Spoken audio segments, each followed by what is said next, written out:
Santa Barbara is more than a city, it's a lifestyle. Let's go check it out.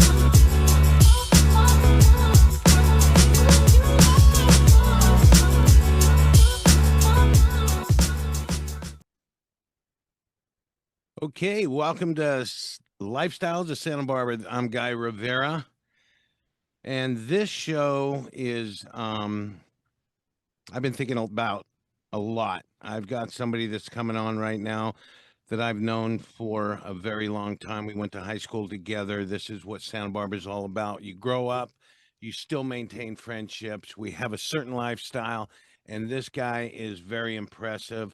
Please, David Bolton, a very good friend of mine. David, welcome to the show, and thank you for coming on. It's a pleasure always. Thanks for having me.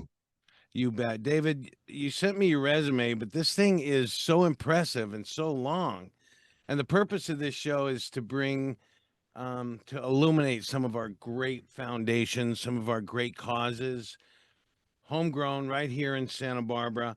And so we're going to be talking about the California Missions Foundation, where your primary duties is fundraising for all of the California missions. I've been doing some reading on them. I've visited most of them. I know that you visited them all throughout your lifetime and throughout the time that you've been executive director and CEO of California Missions Foundations from 2013 to now. That's pretty impressive. Why don't you tell me how you got into this and why this is so impressive? You've raised a lot of money. You spearheaded the successful corporate merger of the two most encompassing California groups, Missions Related Historical Sites Foundation and the Presidios. Tell us about that. Thanks, Guy. I'm honored to be in my 13th year as the executive director at the California Missions Foundation. It's a foundation, as you said, that's dedicated 100% to preserving the buildings from San Francisco to San Diego, the missions, the presidios, and all the related historic sites. This is really the history of California in so many ways. It's what people in city from the north to the south relate to: the architecture, the culture, the traditions, the way of life. And what I like so much about the story are the stories. There are so many stories that come out of this, from the impact on our native communities to the expansion here and to the western part of present-day United States by Spain, and really the coming together of peoples. And that's really what I think is one of the things that's so special about California, about Santa Barbara. And it continues today. Our foundation was established in 1998 by Stephen Hearst. He's the great-grandchild of William Randolph Hearst. And that family in particular has done so much for so many years to preserve the missions. William Randolph, when he used to take his guests to Hearst Castle, would go over the mountain to San Antonio de Padua. And that was kind of the weekend hangout for a barbecue, horse riding, and really kind of feeling what it was like in mission times. But his interests and the interests of his mother also expanded into San Luis Obispo mission, into Sonoma. They saved that mission that was in ruin, along with Charles Lummis. And the family, the Hearst family, has meant so much. They've been a big supporter of our foundation. And I'm just honored to be in my 13th year as executive director. It's a fun job. And it's a job that at the end of the day, I really feel that I've done something important for this state, for our city here in Santa Barbara, and for all the other cities up and down the coast. You've done a lot of important things for our state. You've done a lot of big things for our little town, our city of Santa Barbara. There's one thing I do want to ask you. I don't know if it's true or not, but how did they come up with the spots, each mission? Did they start down South San Diego, and then I heard that the friars would walk a certain distance and say, this is where it's going to be? Because I read some stories on St. Barbara's here, and there was some sort of discrepancy on where that one was going to be or how that one was going to play a role. How did that come to? How did the spacing of the missions come about? It's an interesting question, and you can imagine after 250 years and one person telling the story to somebody who then tells the story to somebody who tells the story to somebody, how the variations can really change. There were really three things that were extremely important to where Spain established the missions and the presidios. There was the strategic military locations. Here in California, at the time of the establishment of the California missions, beginning with Mission San Diego de Alcalá in 1769, there was a threat from the north. Russian fur traders, English were coming into this area. There were a lot of people that were coming into what today is California. So Spain wanted to put its most northern mission as kind of a defense post to the north. And then what people don't realize is that the missions were built where the native communities lived. If somebody's going to build a 4,000 square foot church, if you're a Franciscan friar in the late 1700s, the last thing that you want to do is open your doors for mass and have nobody in the church. So the missions were established where the native communities lived. And those communities were originally established by our native communities near water sources. Here in California, many of the missions are near a creek or a river, the creeks that come down from the mountains, the rivers that go through the state, and you needed that water source. And you also find that the missions, for the most part, were built along the coast. I often say that the coastal native communities, like the Chumash, were no dummies. They chose Santa Barbara, they chose Carmel, they chose San Juan Capistrano. They chose the nicest places that we consider today to be their homes, and that is where the missions eventually set up shop. The Presidios are a little different. The Presidios were set up almost as a via, where Spain came in, populated an area with its people, those that had come across to Mexico 200 years prior in the 1500s with Cortez and others.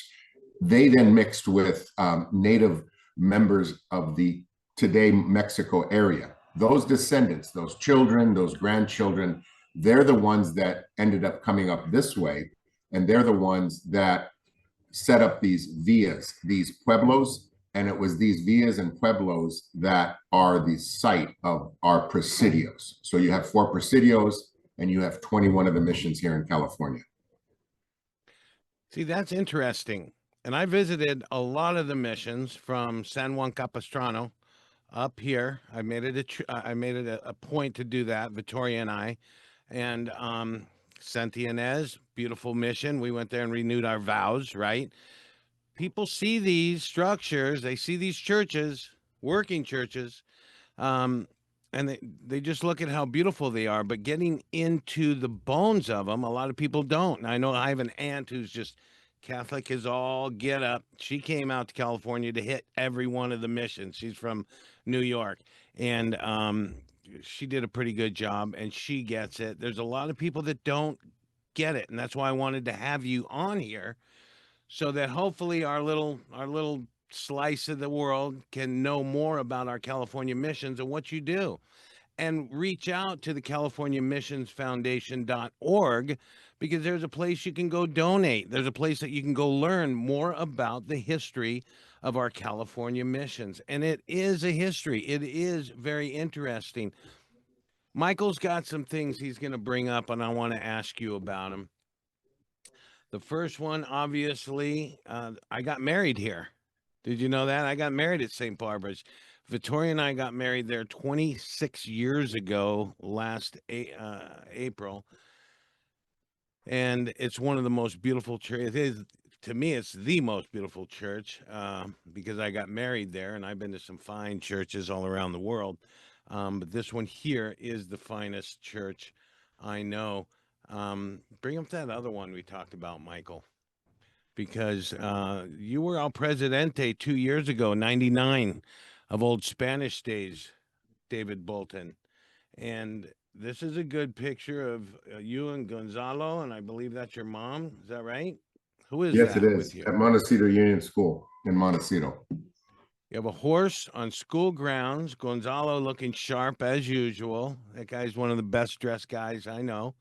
And that was probably one of the finest fiestas ever, and that had a lot to do with you, your grandeur, your vision, from the opening ceremonies throughout the whole fiesta. It was good. But the next one I want you to tell me about. Oh, this is us. This is Was this your high school days here? No, I was hired as the youngest reporter at KYT. I was That's 19. right. It's my second year at City College, and I was doing a piece for the evening news. And I was the player's last name, Anderley, I think his name was, and that was one of my first interviews I did for KYT as a sports reporter. I remember I'd walk up to the station after getting out of my classes in my second year at City College. It was a fun time. You were working with King Harris back then, right? Yeah, I wrote the sports every night for King Harris and Christine Kraft. So I would go out and do interviews and write the sports for them each night. Tell us about this one. You were with Bob Hope. This was Bob Hope's last appearance in Santa Barbara in the St. Francis golf tournament. I was extremely honored to be able to be in his foursome. I played with Rube Irvin was also in it. He was one of the founders of Santa Barbara Bank and Trust. It was great. I was at KYT at the time. They put me in so I could kind of do a piece on playing that day. I'll never forget when Bob Hope arrived. I want to say probably 24 or 25 years old in that photo. He normally, when he goes to these tournaments, plays with the big guys, right? The people that are extremely established, the founders of banks, everything else. And most of them, for the most part, are in their 70s, 80s, 90s, because they've had distinguished careers, and they are able to play with him in these tournaments. So he shows up 2 holes late. They brought him in on a helicopter. And that year, because of the rain damage at Montecito Country Club, the tournament was at the municipal course on Las Positas. So we're standing on the 15th tee, and they drive him over in a golf cart.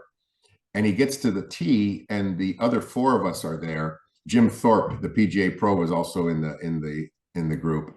And he looked at everybody, the 4 of us, and he looked at me, and he wasn't really sure why I was standing there.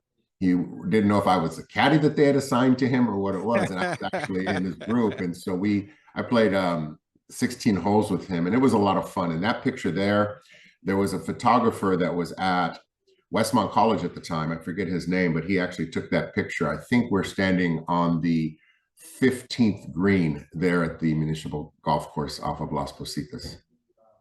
What great memories, right? This is a good one here. Tell us how you and Ronald Reagan met. Look at that smile.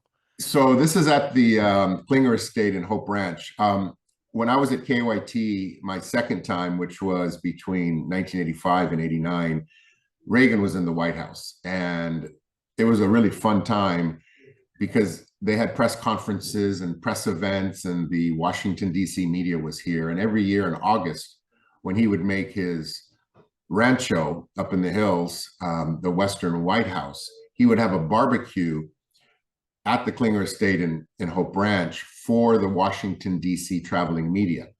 Every year, some of us from KYT and the other media outlets were invited. And I think we had 4 people every year go. And this was my round to go. I think it was 1987. And we were all there. We had been there for quite a while. And I really wanted to get a picture with Ronald Reagan. And everyone started forming in a receiving line. And so I got up there first. I was probably the youngest guy in the room. And I took the picture. They came through once. And then I said, I want to make sure I get the picture. So I went down to the end of the line to shake his hand a second time. So the second time, shook my hand like he was meeting me for the first time. And I said, I'm going to try it one more time. So you went for a 3-peat? I went for 3. And on the third time, his wife was accompanying him going down the receiving line. And she gave me a look like you wouldn't believe. So we got back a few weeks. And you have to understand, this is 87, right? So there's not the social media. I'm going to just send you a picture to your phone. So we were all waiting anxiously for the White House press photographer to send the pictures he had taken. Well, everybody that went from KYT got a picture except David Bolton. I had no picture in there. And I said, I'm devastated. About 3 days later, the owner of La Tolteca restaurant showed up, Fernando Claveria. Yes. And showed up in his Calavera. Yeah. He showed up in his Model T Ford to KOIT and says, I have something for you. And he actually took this picture. So I got my picture thanks to him and thanks to La Tolteca. So La Tolteca restaurant always had a closeness to me, and I was always very thankful for that place. And so what do you think? Do you think that Mrs. Reagan kind of blackballed you for going through I three don't times? know. It's interesting. You know, I'll be honest. For 40 years, I thought that. In one of my vacation rentals I did about 8 years ago, we had someone stay who was from Virginia that worked in Washington, D.C. And he told me that he had access to all the photos at the Reagan Archive Library. So about a year ago, he surfaced again. I had forgotten all about our conversation, and he sent me a link to all the photos that were taken that day.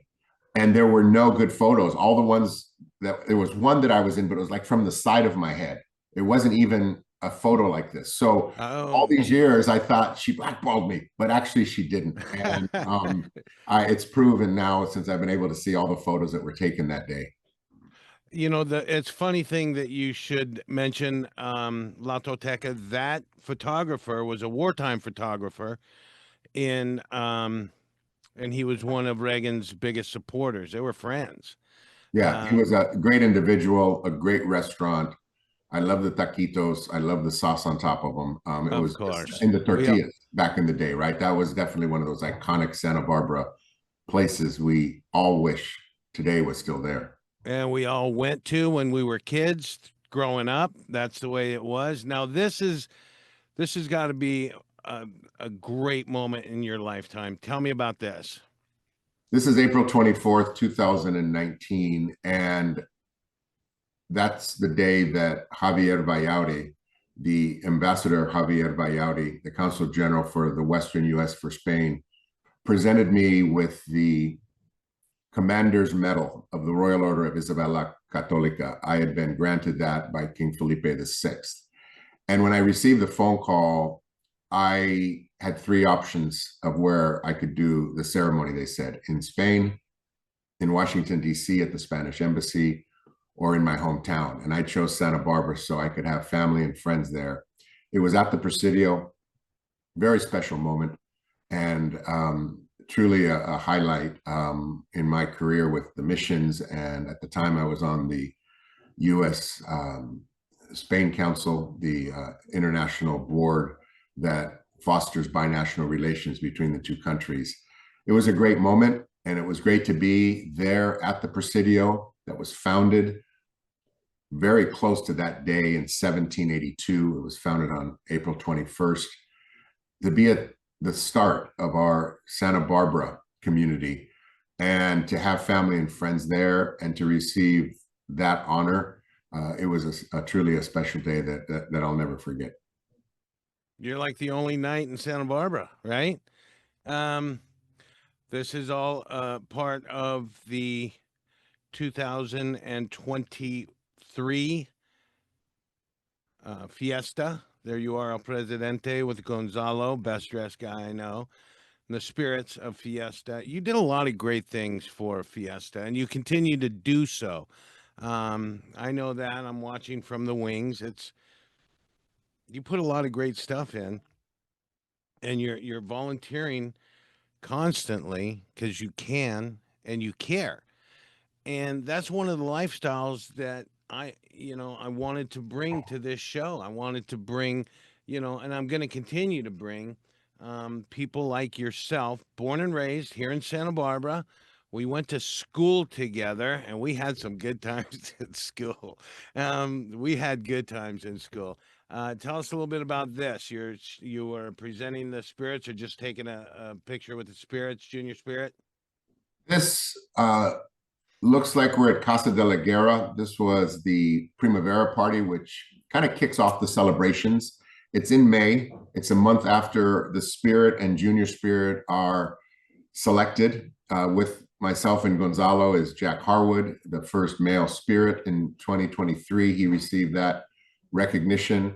Olivia Nelson, the junior spirit. That was our Fiesta family for the year. We were at so many events together. I had the pleasure of introducing both of them prior to their dances at so many events.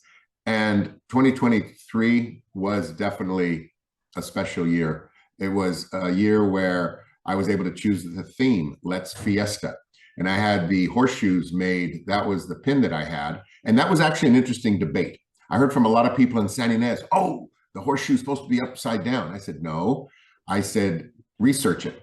The horseshoe originated in the Middle East. And if you look at the horseshoe arches, which are the columns, the horseshoe points down. If you go to the supermarket and buy Herradura tequila, which means horseshoe, their logo points down. If you go anywhere in Latin America, if you go anywhere in Israel, the Middle East, Spain, Italy, the horseshoe points down. The only place it points up is in England and Ireland.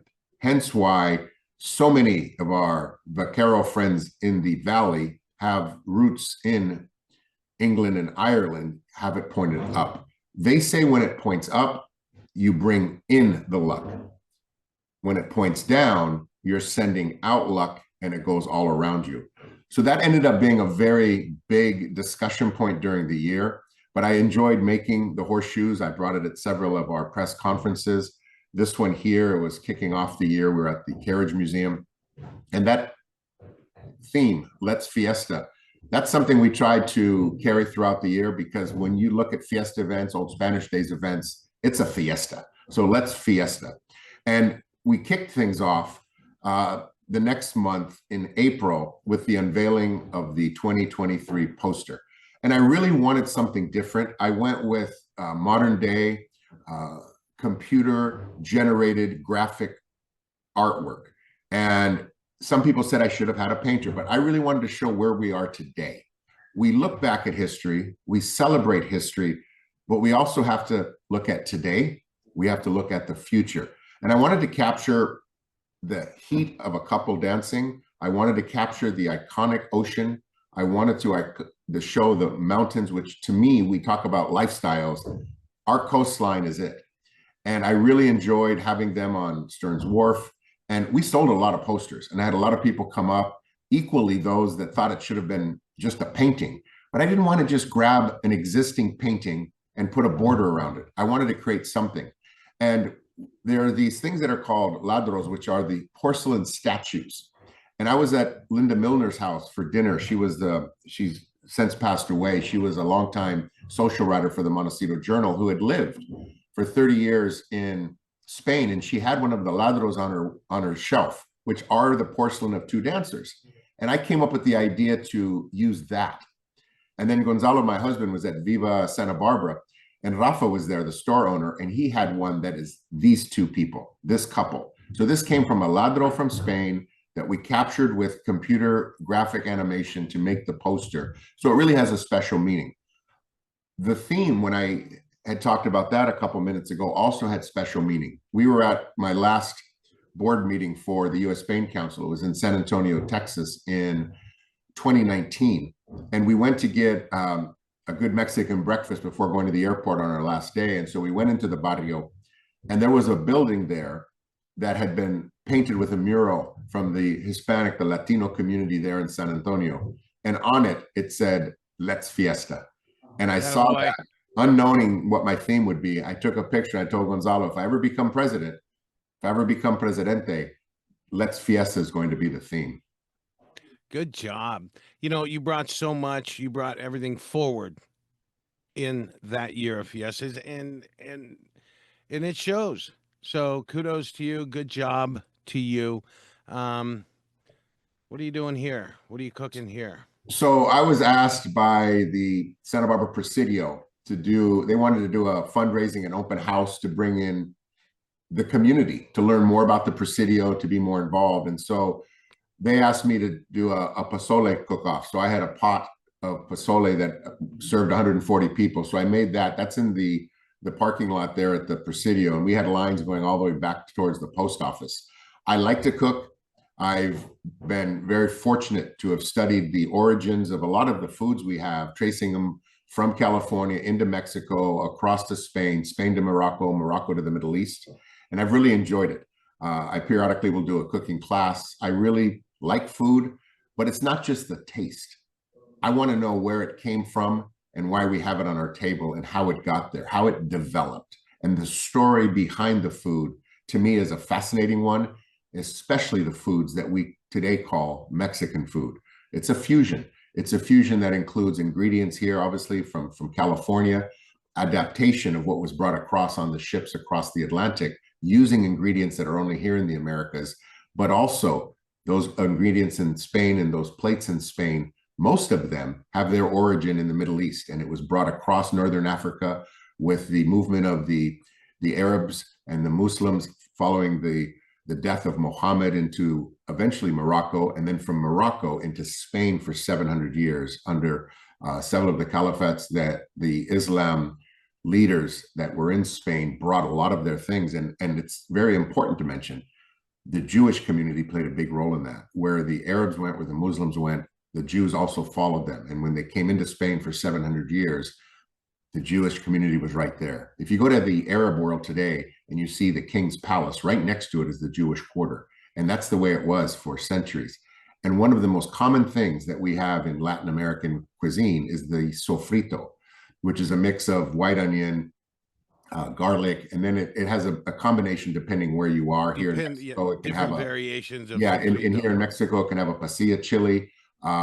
If you're in France, that's often celery, bell pepper, and onion.